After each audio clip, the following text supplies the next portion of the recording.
Welcome, everybody. I'm Laura DeFranco, the CEO of Brave Healer Productions, where we have a mission to change the world one brave word at a time around here. And today, to help me with that, I have a very special guest. Jen Piceno is here to celebrate the release of her new book, Sacred Medicine: Mystical Practices for Ecstatic Living. You guys can feel the juiciness in that title, right? Hey, Jen, how are you? Hi. Don't you love that word, ecstatic? That word makes me so happy. I do. And we're actually going to talk about that today. Okay, so let me tell the listeners. Jen is a business and spiritual wealth consciousness coach, priestess, and energy medicine specialist with 30 years of expertise. Through multisensory experiences, ancestral healing, and channeling the divine, she'll help you bust through restrictions so you can begin the transformation you've been craving in any area of your life.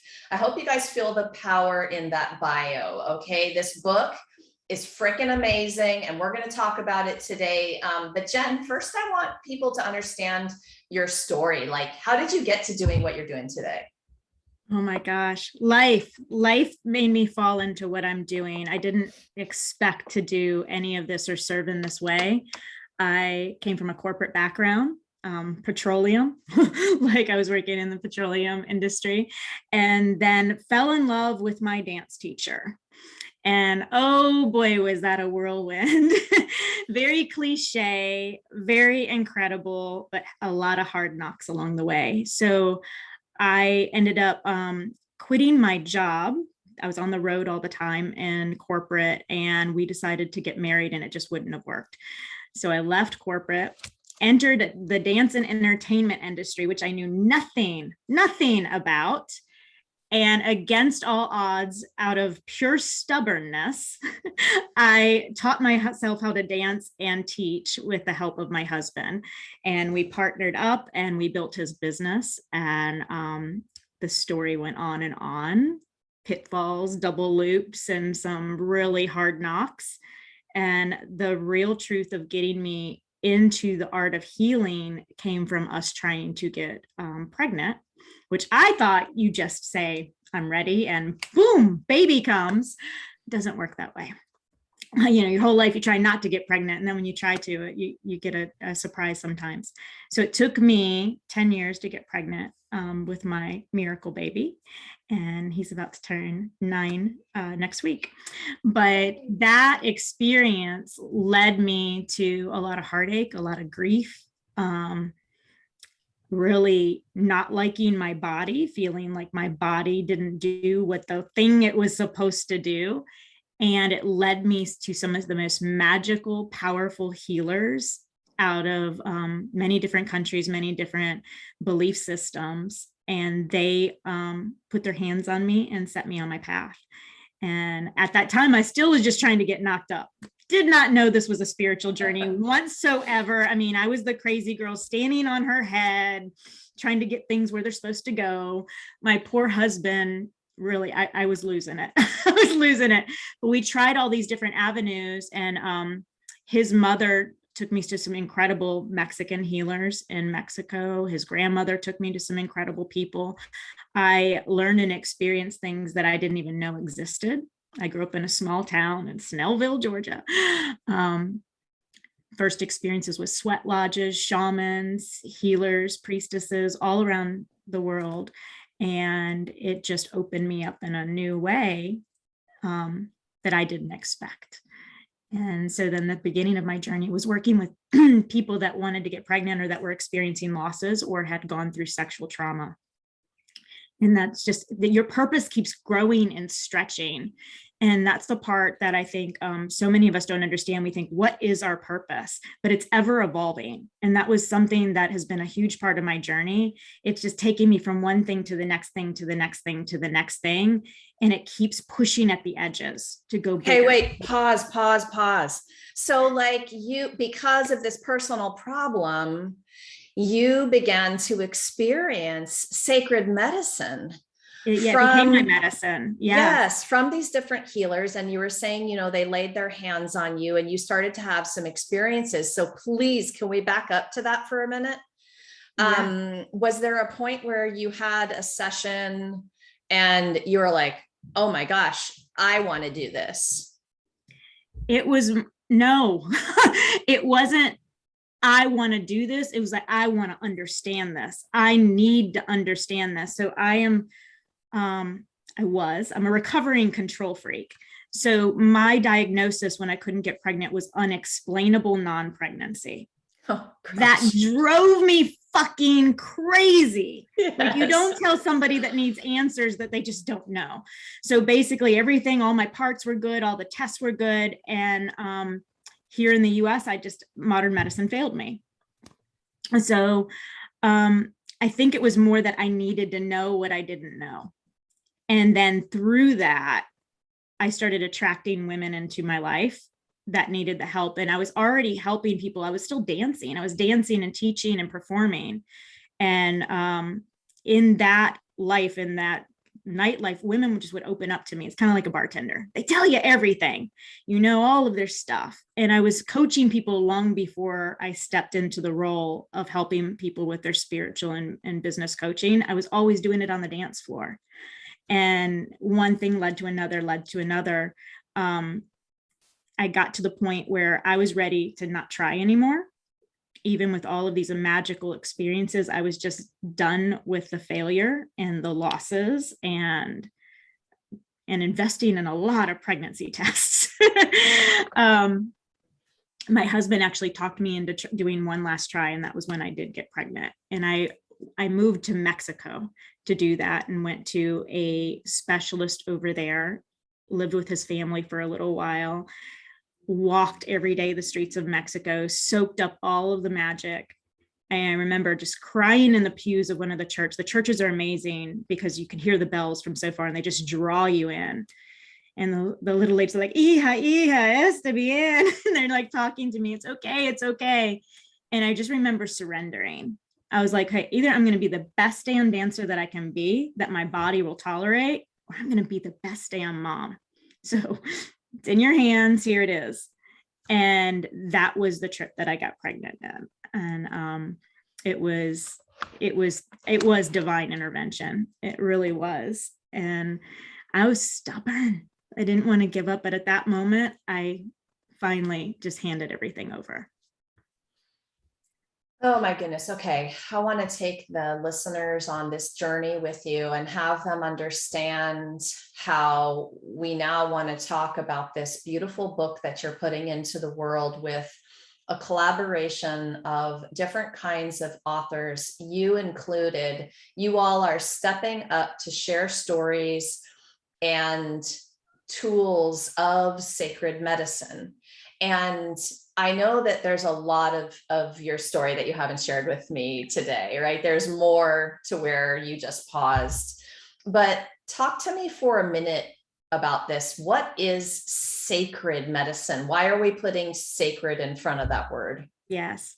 For me and my path and my teachings, we take all of our hard knocks, the traumas, the grief, the anger, the things that have happened to us, and we grind it up almost like a mortar and pestle. We grind it up and we turn it into something new. Because for me, it becomes sacred when you find the golden nuggets within the trauma.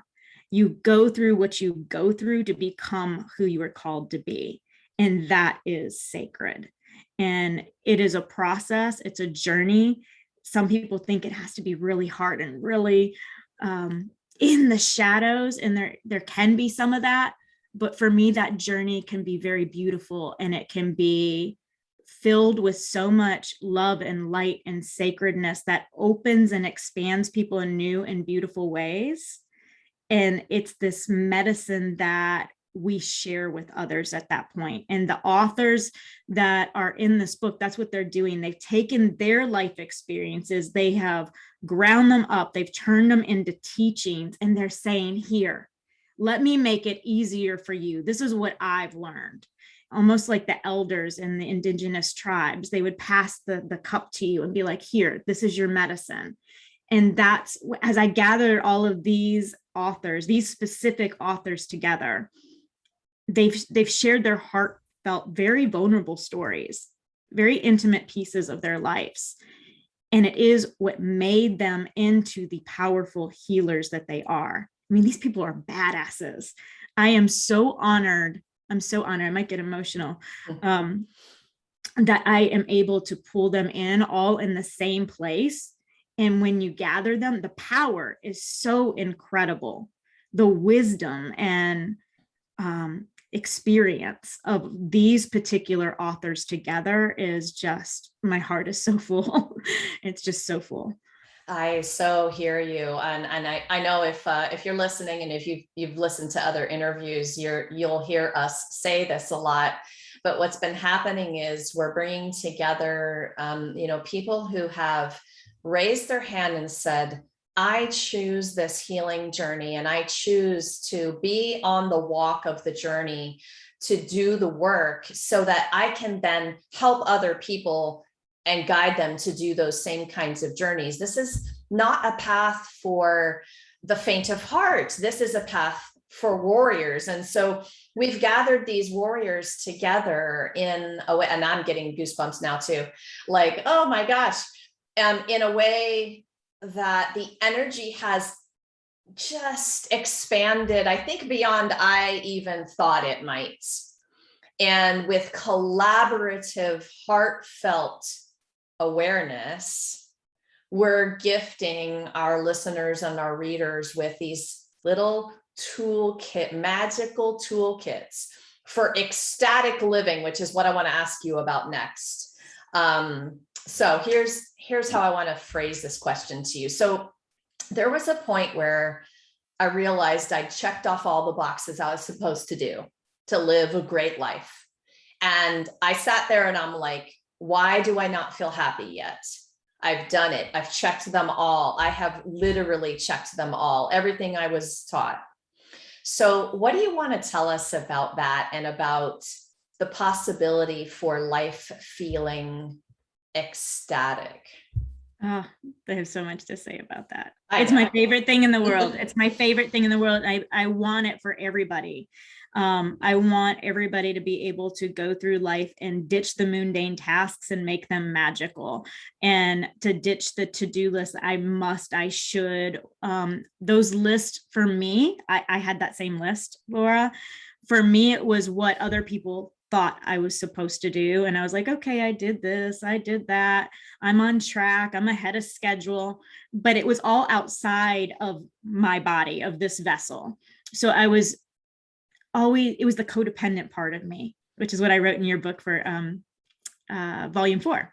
But the codependent part was people pleasing everything outside of me. I was a really good actress. And it took for me to step into myself and say, I'm ready to be happy, like my way, my own terms, unapologetically, and kind of giving that to-do list the middle finger. Like, it's just, I want people to understand it doesn't have to be hard. And I really had this old belief that it did have to be hard, that you could only be successful from the hustle. And I lived in this place of hustle, and I lived in that place until my body said no more. It just gave out on me. It was enough, and I couldn't do it any longer. I couldn't keep up, and it also put a glass ceiling over my head that I didn't want. It gave me limitations of what I could do in X amount of hours per day. Ecstatic living crushes that. It collapses time. It collapses all of those old beliefs. I'm so glad you're talking about this aspect. Yes, continue. Yes. So I think for me and for so many of my clients, we take on the beliefs of our families, of our lineage, of our ancestral heritage, and teachers and other people in our lives that have made a mark on us. And when we can release those chains and that baggage, the unapologetic living ecstatically part happens with ease and flow. And it's the ease and flow that is so delicious. Like, I don't think of things as timelines anymore. Anything can happen. Everything is limitless. There's no caps to what I can do. And that is not how I was raised. I was raised with the 5-year plan, the 10-year plan. And, my old business models were very masculine minded, very linear, and merging the feminine concepts with the masculine concepts. The feminine is all that creative, it's swirly, it's a spiral, it's delicious, it's savor, it's goddessy, it's just orgasmic. And then the masculine, there is the structure, but it holds and supports everything that you can dream. And as a visionary myself, and I know you're a visionary, that little switch in thought of it doesn't have to be so rigid, it doesn't have to be so hard, it doesn't have to necessarily have a timeline. But me going out of that and saying, I'm destroying the barriers, I'm destroying and dissolving what was passed on to me, which was money doesn't grow on trees, it has to be hard, easy come, easy go, like all of those old things that played like records over and over and over. Stepping into the ecstatic part is what I want to pass on to future generations and to all of the women that want to play with me. It is awakening the inner muse within us and knowing if you can dream it, you can have it. And this book gives us a whole lot of the how. Yes. And over in multiple different voices and ways, we're going to be taught how. And that's such a gift. And going back just really quickly to a thank you to all of the authors who came into this project and said yes to offering their master teachings and their vulnerable stories. So we open up with allowing you to get to know them at that next level. So authors, to all of you, thank you so much. And for believing in Jen's mission and vision and mine for these books, and just stepping up to the plate and hitting the home run in your chapters. Your readers are going to feel this, just like you're feeling Jen's passion right now about it, right? We infused the books with this energy. Okay, so you said something a minute ago about the masculine and the feminine, and what I wanted to respond with was, well, it has to be both. It's necessary that both come together. I loved all the juiciness feminine you were listing. And then when you said structure, I had a visual of my very gorgeous man standing there and being that solid place. And I have to have both things. Yes. To function in, well, I don't have to, but tell me more about that. Everybody has to have both. My belief is everybody has to both. And when that shifted for me most deeply is when I merged the two so that they weren't playing inner tug of war, which is how I lived the greatest part of my life. When I was in corporate, I was 100% in my masculine. I would have never survived the petroleum industry had I not been. And then I flipped to dance where I got to be like sexy and sassy, and I flipped to feminine. So it was like, boom, boom, like, like a teeter totter going from one to the other. And it didn't feel good because I was never balanced. It was just, I was choosing, I was this or I was that. Kind of like when people set boundaries, they go from no boundaries to all these brick wall boundaries. It's the same kind of concept. But when you merge the energies together and realize that you are both like yin and yang, feminine and masculine, they have to play together. They have to play together. So and let me pause you 1 second. This is so important because we are bombarded with this talk, feminine, masculine, feminine. So what I want you to do for our listeners, I think they've heard it so much now, they aren't pausing enough to understand the practical example of it. So what I want to talk about is like, when you talk about ultimate balance, yes, I think of me going through my day in the ways that I do. And that's in my head thinking, it's a mindset, it's in my voice and my actions, right? So can you talk about the reality of what the balance looks like in a normal day? So for me, when you are in balance, you are energetic, you are vibrant, you're not tired, everything flows. For me, that's the truth teller. And we are Great human. example. So Yeah. So when we're human, we are going to teeter totter from one to the other because life happens. Traffic will put me in my masculine. Like 285 in Atlanta, not a good thing for me. But I can laugh at myself, wink, smile, and know when it's happening. The more you start practicing and feeling into yourself, understanding yourself at a deeper level, it's not that the things aren't going to happen, but you catch yourself much faster and then you redirect. And it becomes, for me, it's a game. Like, I'm like, oh shit, I know what I'm doing. Okay, got this, redirect. But my biggest truth teller is that if I feel tired, frustrated, unenergetic, lethargic, whatever the thing is, then I am not in balance with both of those energies coming into center. Do you think that the habitual pattern for women is to be in the masculine more often without really knowing that they're there? I think that, yes, I think that we are trying to do and be who we are not. And we're doing all the things, they're wearing all the hats. So a biggest part of my work with wealth consciousness coaching is to take all areas of life and integrate them as one, just like I'm talking about masculine and feminine, instead of, okay, I'm going to be a great mom right now, but my business is going to have to suffer. Okay, I'm going to be really great and I'm going to do all these meetings, but then my household is going to suffer. Instead, it's a balance of understanding who you really are, what are those dreams and desires, and aligning with them.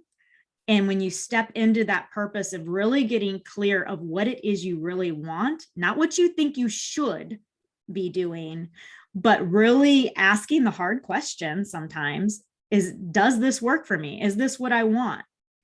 And for me, life is not meant to be mundane. Me and mundane do not get along. Everything has to shift so that it flows. You're cracking me up. Are you saying mundane on purpose or for the Yes, word Monday? Okay, I know, yes, I knew, but I think our listeners, like I almost caught it the first time you said it. I was going to say something out loud because Jen works with the moon. Yeah. So mundane, right? Mundane is how I Yeah. hear it normally. Yeah, that cracked me up. You got to tell us more about mundane. Yeah. So tapping into those energies and those frequencies, that is what shifts it for me to allow me to make those tasks that I do not like who likes doing laundry? I mean, those kinds of things, but I change that and level it up in my own little magical way. So when I'm washing the sheets, I'm washing out all of the frustrations from the month. I'm just playing with words. That's all I'm doing. I'm becoming a word wizard with things just to make it fun and interesting. When I'm washing the floor, I'm washing the negativity off the floor. I'm always mindset, but in a very playful way. And it just, turn on the radio, dance, allow the energetic shifts to happen. But instead of me frustrating, doing the chores that I don't want to do when I don't want to do them, instead I make a game out of it. And that works for kids too. That's easier to get your kids to clean their rooms. So I don't know if I told you this ever, but you guys, like my biggest transformation started with laundry resentment. And it's what Jen, I know. And you and I have never really talked about this, but that was the moment where I was just like, ooh, I was grumpy about the laundry. And I stood there and I'm like, holy moly, life is short. What are you doing? Mm-hmm. Like, can you be grateful for all of these clothes you are about to put into the washer? Exactly. And to be able to afford those clothes for you, your family, so you guys, you get the pivot there in the mindset. But then if you take it to the next level and you turn on some music and you realize that cleaning is a way to shift your energy and bring in what you desire, that's a game changer. It's a game changer. And for me, I just, like I said, I make it fun. It sounds silly. I know it sounds silly, but for me, it really did. It's more than just saying affirmations. I'm actually attaching affirmations and intentions to every single thing that I do throughout the whole day. So instead of waiting to circle up and have a sacred experience once a year in Arizona or whatever, I'm living life in everyday ceremony and in every moment. So the things that I didn't like doing now are either tolerable or very, very enjoyable because I'm making it fun and I'm giving it a purpose. right? Washing my dishes, doing all the things that we do throughout the day has purpose. You guys know me, right? So I'm like writing stuff down right now. The things I didn't like doing are now tolerable or very enjoyable. And I get to choose. You get to choose. And Yes. that's the part that I think I want all of our readers to find. Every single day, every single moment, you have the choice of how you want to move through life. And I hope after reading this book, you will have a better idea of how to do it ecstatically, because Yes. you deserve that. Everybody deserves that. And everybody's worthy of that. Okay, so a few more minutes today. Talk to the listeners about one thing you want them to know about this journey. You know, we've had a really hard year and a half, and many people have exploded their businesses and transformed their consciousness. And many people are stuck in a pit over here, and we have all of this chaos going on. What would be one foundational thing you want to leave them with today about sacred medicine? Take the first step. It's one step. For me, it's what's my next best step. And in the book, you will learn from all of these authors ways that we do this. But for me, it's always going inward and asking from there. I'm not asking how to solve the entire problem or the entire world or the bigger scope. I'm asking, what is that next little thing that I can do? And then the kicker is you got to trust what comes through. You have to trust that wisdom. That wisdom might be send a text. It might be call somebody you haven't talked to in a while. And it might be go sit down and enjoy a cup of coffee and put your feet up. And you've got to listen to what comes through. And every time I have listened, it has been beyond my wildest imagination of what has come out from it. So trust the next little step. And I think that's something I think that a lot of us had that training of. It has to be you do see the big vision, but if you see the big vision, it's like, it's so overwhelming that I think it stops people in their tracks. It's too big to feel like it's accomplishable. But if we set on what are our dreams and desires, hold that, but release the attachment to it, and then focus on the next best step, the next best step, the next best step. Love it, love it, love it, love it. Okay, so listeners, we've got this book coming out any day now, and but what I want Jen to do next is just share with you what she has going on beyond the book. So Jen, what are you up to right now? What's going on in your world? I'm up to all kinds of things all the time.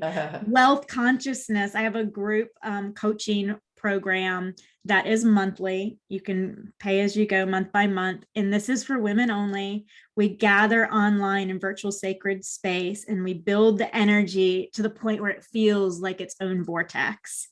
And for me, wealth consciousness is such a part of ecstatic living. And what that means to me, again, is that we're pulling all areas of life together, and we're wealthy in all of them. We're not wealthy in just one of them. We're pulling all of those key important parts that make us happy, and we're ready to receive it all, and getting people into that place. And it's such a beautiful space for sacred sisterhood. The relationships and co-creations that are happening are just incredibly magical. So that's going on. And then the next book project is starting to percolate. So I'm taking authors into that next project, which is on wealth consciousness. And it'll be separated into 5 different categories of life so that people have actual points that they can look up as a reference guide to get them going and pulling in ecstatic living again in all areas of life. So you guys, I've got a couple of links down below in the show notes. So just scroll on down. You're going to find a way to explore Jen's world further. And of course, get the announcements for the book and all of the good things. We're going to be having some cool stuff coming up with the book. Jen, thank you so much for what you do in the world and for being here today to share it with everyone. Thank you for being in my world and helping me get our messages out there. We are so, so grateful for you.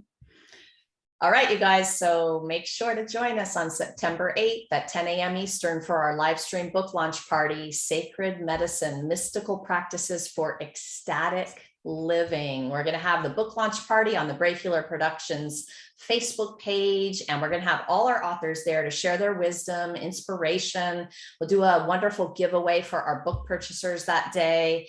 And another special benefit that Jen is offering is a special Facebook group community. Talk to us about that real quick, Jen. Yeah, so I have a women's only community. It's called Mystic Circle. And it is also a place just to come and be held and witnessed and celebrated. It's all about sacred sisterhood. And it's for those of you who are on your path and your journey that are ready to expand.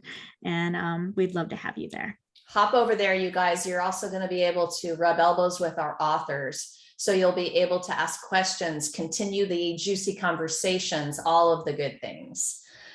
Today, lastly, everybody, remember, your words change the world when you're brave enough to share them. What if that thing you're still a little afraid to share is exactly what someone needs to hear to change or even save their life?